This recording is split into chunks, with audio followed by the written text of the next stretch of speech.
What's going on, y'all? I'm Brandon Bain, right here coming to you live from Coach's Corner, the center of the universe, right here, Thunderbolt, Georgia. Hey, man, another installment of Rubbin' and Grubbin'. Rubbin' is racing, grubbin' is tasting. Thank you guys for tuning in. As we all know, we're getting back to doing it every single Wednesday right here from Coach's, right at 6 o'clock. We're going to be coming to you live with the latest and breaking NASCAR news. Got a kind of mild week. Wasn't really a lot to go over, man, but we do have some things, and I do want to touch base on a couple of things that are going around the sport right now, and little hot topics that are moving around, man. So there again, big shout out to Coach's Corner. John and Adele Henderson always do a great job right here, man, allowing me to come up and do the show. On top of that, like I always say, great food, great times, great people. Come on, check Coach's out, man, right here, Thunderbolt, Georgia, man. Hey, happy holidays to everybody out there. Hope everybody had a good Christmas. Happy New Year. Everybody was safe, not in jail, and everybody still got all their digits, fingers, and toes, man. But I hope everybody's holidays were great and filled with love. But moving right into the word of the day, as you know how we do it here on Rubbin' and Grubbin', going to be a word that pops up somewhere. Whatever that word is, every time I say it, you're going to take a sip of your favorite adult beverage. As I always say, age appropriate as well. Kids can play along. School's back in, so I don't know how your parents are going to feel, but hey, man, it ain't been back in long. Get some sugar, some Kool-Aid, some sweet tea, Red Bull. Get jacked up here on this Wednesday night, man. You can play along too. So this week's word of the day is going to be, I have no idea what it is, but we're going to see, man. Every time I say it, make sure you take a sip of your favorite beverage there, man. So moving right into some NASCAR news, we're going to start it out and get the somber, the sad stuff out of the way, man. Miss Martha Earnhardt has passed away, confirmed by the family right there on Christmas Day. Thoughts and prayers go out to Dale Jr. and his sister as they cope with the loss. Couple losses right there, very close together for that family, losing an uncle and then turning around and losing a grandma. So, like I said, condolences go out, man. Mother of Dale Sr., I mean, that speaks some volumes there. One hell of a race car producer, man. So I'm sure she's having her good times up there in a great place. But condolences and prayers with that family, man.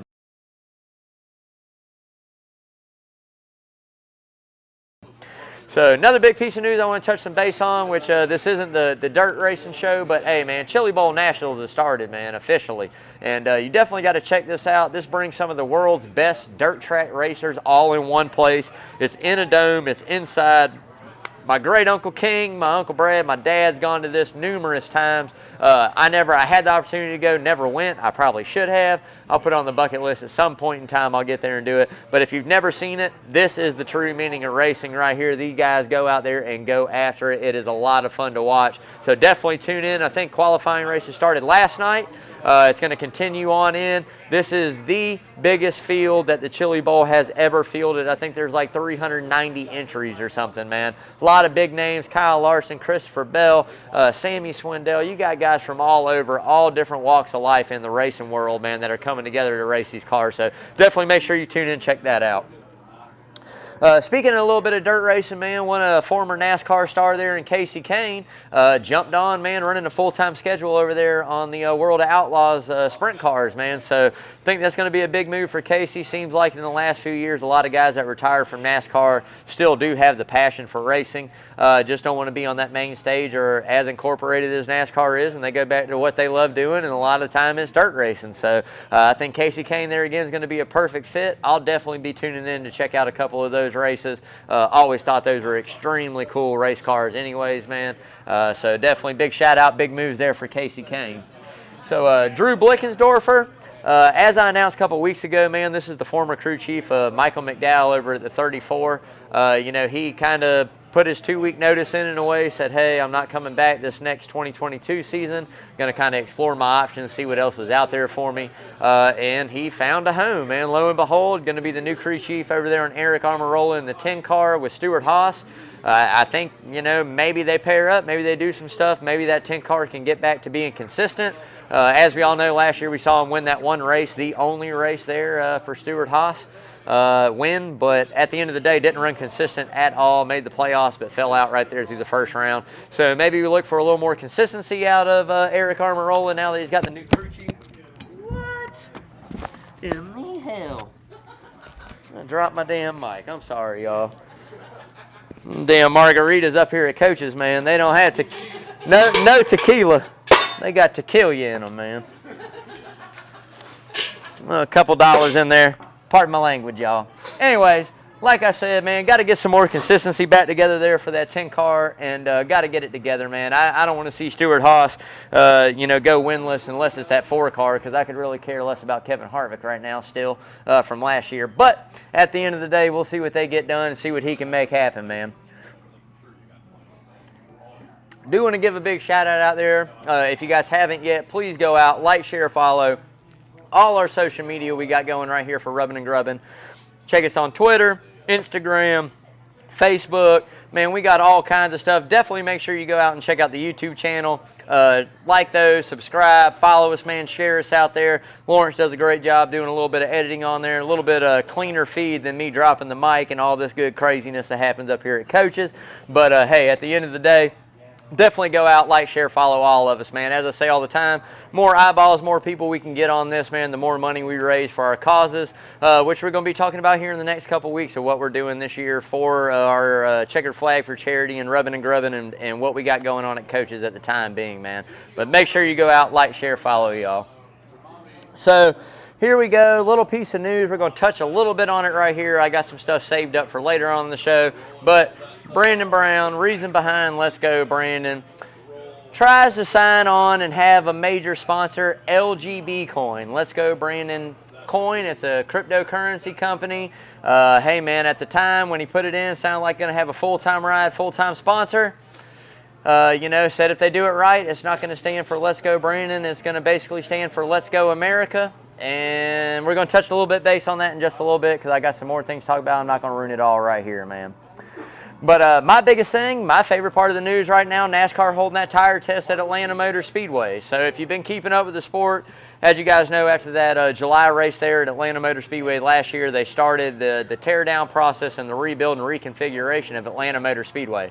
So it's been promoted as being, the next generation racetrack for the next generation race car. iRacing, workers in NASCAR and Atlanta Motor Speedway all came together to design this new style format of racetrack.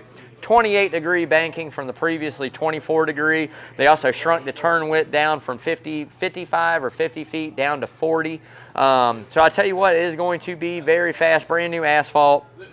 So there again, they're testing the tires on the next gen car. You got the Camping World Truck Series, Xfinity, and the Cup Boys all there. I think it's Kurt Busch.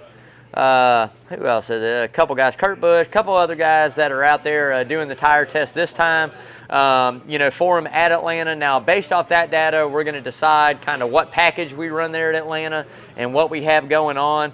Right now, they're leaning towards the 550 package, which I've got a little bit more to say about that in just a little bit as well. But I tell you what, with this brand new racetrack, not only through design and the way they configured it, but also the asphalt they put down, self-drying, quick-drying racetrack, the water pretty much seeps through a layer of asphalt and goes down and runs underneath the actual racing surface. So the technology that's put in and the money put into this track is amazing, and they got it done, man. So that was some of the biggest news coming out this week. But we're going to touch a little bit more on what NASCAR plans to do there based on this tire test in just a little bit. So, y'all pause for station identification. I got some margaritas tonight. I'm having a good time catching up with some old friends. If you guys been watching the show, you remember my bodyguard, my security for Rubbin' and Grubbin'. My main man, Damon's over here, man, hanging out, doing his thing. Finally getting to catch up with him. Hadn't seen him in quite a while, man. So we're going to cheers to a lot of good people we hadn't seen in quite some time, man. Cheers, mate. Oh, yeah. So, another big shout out right here. Main man, Mr. Parker Eccles over there at Arborman Tree Service. One of my main sponsors outside of Coaches here for Rubbin' and Grubbin'. Absolutely love them. I tell you guys all the time, if you ever need any kind of tree service done, tree removal, stump grinding, need an estimate done, man, make sure you give Parker Eccles a phone call over there at Arborman. As I say all the time, no job too big, too small, no tree too tall. Give Parker a call. Make sure you call Parker Eccles. I got to call him this week, man, and talk to him, get together with him. We got to talk a little bit about Rubbin' and Grubbin' and a lot about this Atlanta race we're going to here coming up in March, man. Love you, brother. Hope you're doing good, and I'll call you here this weekend sometime.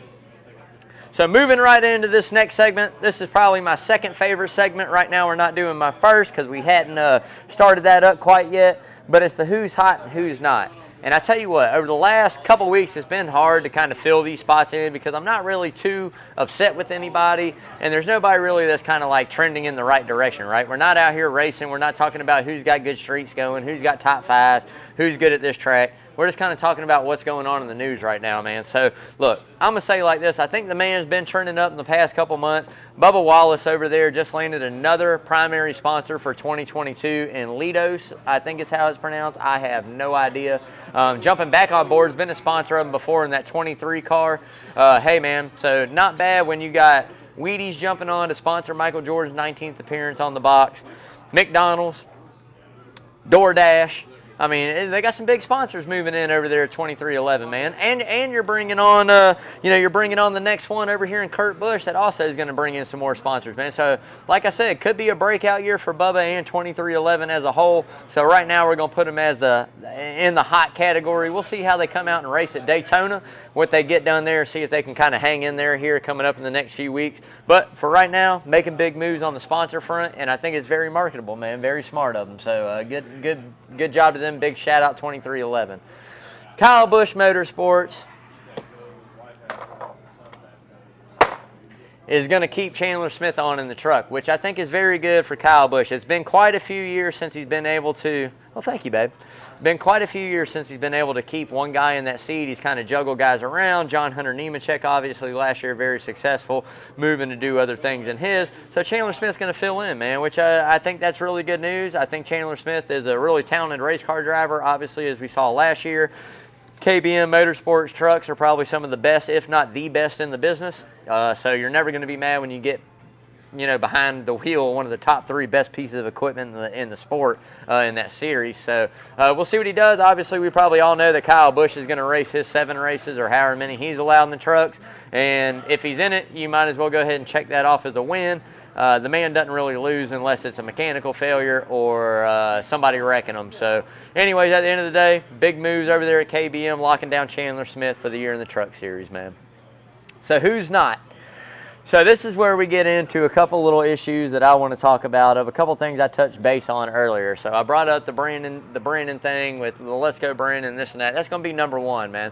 I'm just over the whole situation, right? Just both sides of it. So as I said earlier in the show, they had come out early last week or later last week, announced that they had a full-time sponsorship for that car in Xfinity series, LGB Coin, a cryptocurrency, Let's Go Brandon coin basically, and this and that. Well, they kind of announced it a little bit prematurely because there again, this is NASCAR sandbox. As I say all the time, there's no sanctioning body, there's no players association. It is NASCAR. NASCAR makes the rules in their sandbox. What they say goes. Either you can play by their rules in the sandbox, or you can pick up your pail and your shovel and take it to the house. They really don't give a damn either way. But at the end of the day, what does matter is the fact that it took almost a week for NASCAR to come out thereof as of today or late last night and reject that sponsor. So there is going to be no LGB coin, which I think is kind of bad in NASCAR, in the fact that we've done a lot of political schemes through NASCAR throughout the years, whether it was senators, whether it was local, whether it was, representatives, presidents. We've seen Trump. We've seen Black Lives Matter. We have seen a lot of political things come out sponsored on race cars, right? Well, all of that's getting ready to change. Unfortunately, this had to be pretty much the marker to kind of get the ball rolling, but you can guarantee in the next, say, 2 months, there's going to be an announcement by NASCAR. There's not going to be any more political sponsors in the sport, which I agree with. I've said it. You guys have seen it in the last couple episodes. No room for politics in sports. Now, I have always said if you can put the money up, come get you some of it. I mean, I think it's kind of good. I think it's kind of bad. But at the end of the day, I think NASCAR needs to come out with a set guideline. These are the set of guidelines and requirement we ask of a sponsor to meet before we consider them to be a sponsor for a race car. So the days of going out and finding this sponsor and going, hey, this is my main sponsor, turning that into NASCAR and getting a check in the box and walking away, it's not how it's going to go anymore. NASCAR is going to have a little bit more input, but I think they really need guidelines and standards where everybody plays by, everybody plays fair. Everything will get squared up from there on out. So that's my aspect on NASCAR view on it. I think they probably should have let this one ride for this season. They didn't. And that's their choice, and we're going to live with it. But so that's my downfall on their side. Now, on the other side of this coin that we have a guy that won a race at Talladega, and the chant broke out, "Let's go, Brandon," which we all know stands for, you know, FJB, if you can kind of, you know, read through the lines there. And he didn't really ask for it, right? So then there, months after this, 2, 3, 4 weeks, 5 weeks, 2 months after all this happens, articles start coming out in the sport outlets of interviews that he's given and words he's quoted on saying, as I don't want to be anywhere near this. Like, I just want to live my life and race my race car. I don't want to be associated with the chant. It's hurting me for marketability. It's hurting my sponsors. This is all things that were said through the media, quoted to the media, read. You can read them on NASCAR.com. You can go out and read them anywhere you want to read them. Right? So this is what he's saying, and then you turn around and last week you sign a full-time sponsorship deal in a race car for you to drive that says, "Let's go, Brandon," bit currency, man. Like, you can't play both sides of the fence. Either you want that reputation or you don't, and you can't say you don't want it when you just signed a full-time sponsor that's supposed to represent what you supposedly don't want around you. So this thing's just been a mess from the get. I'm glad, kind of in a way, NASCAR shut it down. There again, I still think they probably should have let it ride for the season. It's not fair for him. I hate it for the guy as a race car driver.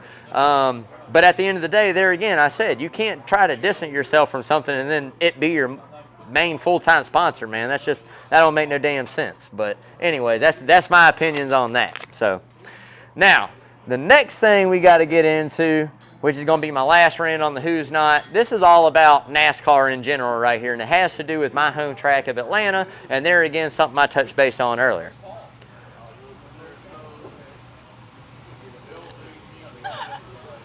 All right.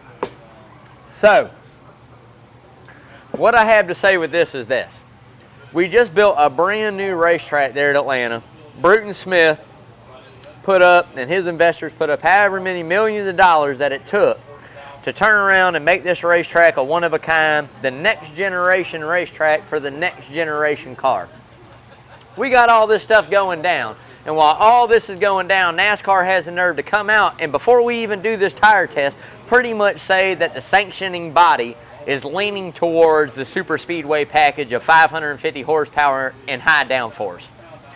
Now, as a fan, not only of NASCAR, but Atlanta in particular, I've been there for a lot of years, other than some teenage years, man, from the time I was 3 damn years old, and I'm getting ready to turn 36 here coming up this Sunday, all right? So, a lot of years there, man. I was there in 1997 when we reconfigured this racetrack in cars. Mr. Jeff Bodine ran an average lap around the damn thing, going almost 198 miles an hour average, all right? 1997-98. You can't tell me in 2022 and the safety we have in these cars that this isn't compatible. One, there ain't no damn way this new car is getting ready to go that fast around Atlanta. It's just not going to happen. I'm guessing off this tire test, you're going to see speeds, average lap speeds, say 189 to 191 is what I'm going to say. Now, I have no idea. I don't drive them. I don't know this and that, but the logistics of it tells me that's going to be that average speed. Now, the last thing, and this is why I'm upset, the last thing that I want to see is NASCAR fans and fans of Atlanta Motor Speedway go to a race that is put out there as being the next generation racetrack for next gen car. It's 1.5 miles. Why are we racing 2.3 and 2.5 mile racetrack setups right there on 1.5 miles?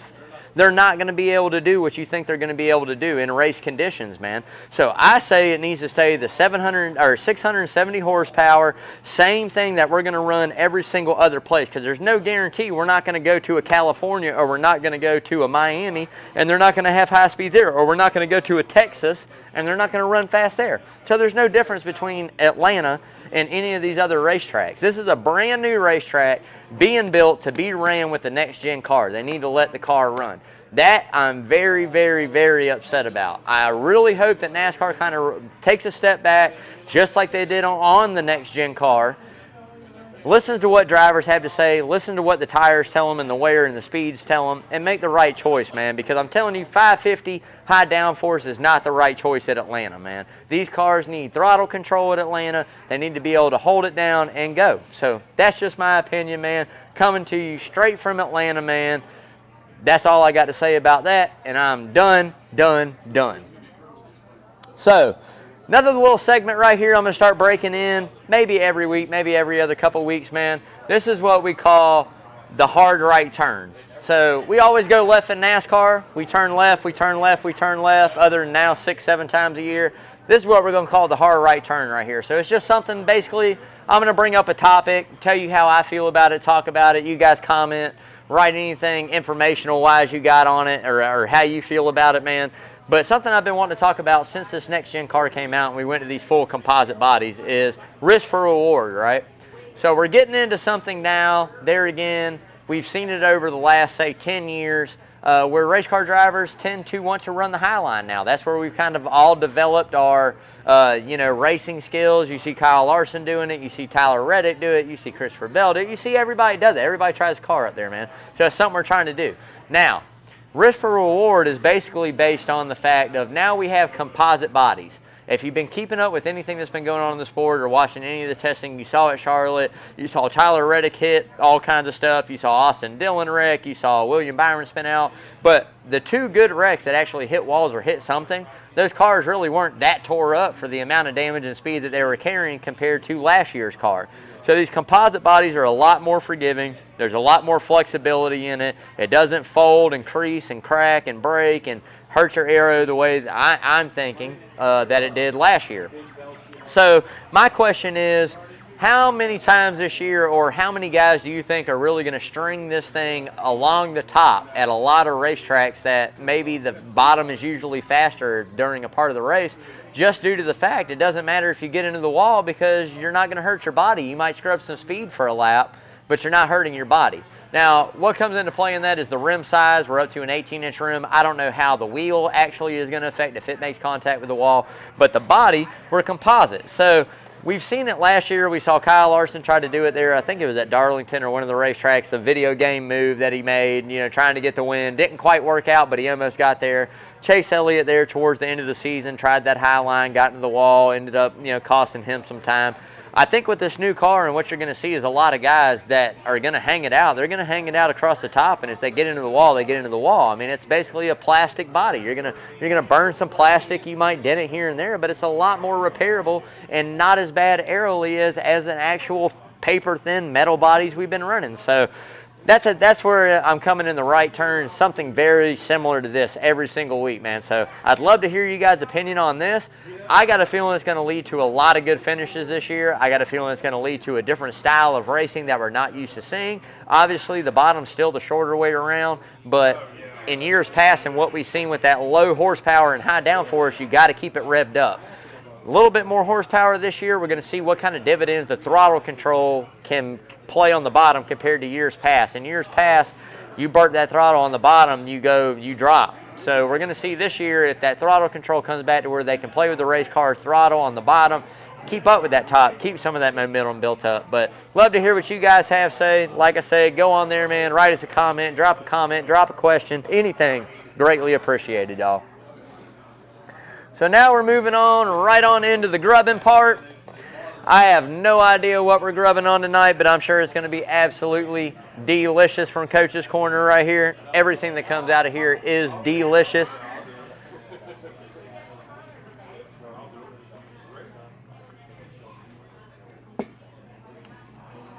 So, we do got the man, the myth, the legend, security officer, rubbing and grubbing security, personal bodyguard right here. Mr. Damon coming up, dropping on one of these nice Southern dimes right here from Coach's Corner.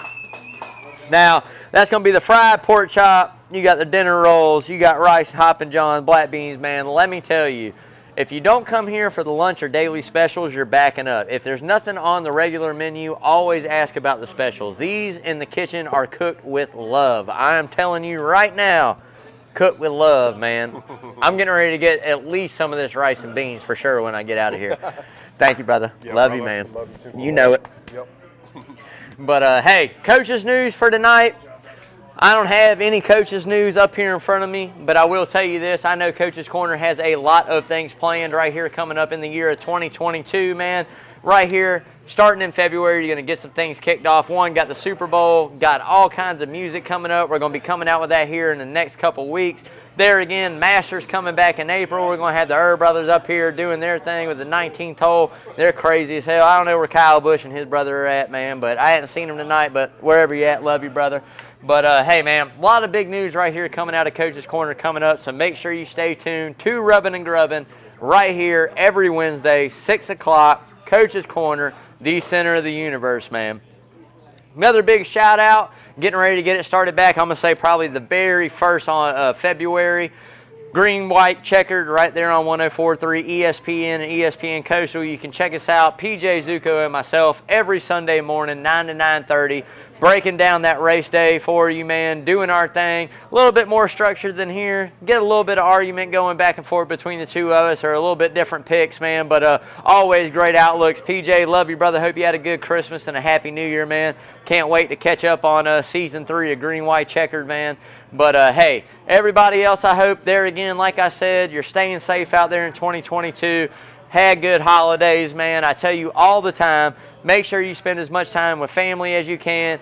Tune in right here every single Wednesday, 6 o'clock, from the center of the universe, Coach's Corner, on Coach's Corner Sports Network, right here, Brandon Bain, Atlanta, man, Rubbin' and Grubbin', man. Hey, till next Wednesday, y'all stay safe. Have a great night. Kids, do your homework. Parents, live it up. I'm drinking Rita's, baby. And wash your hands.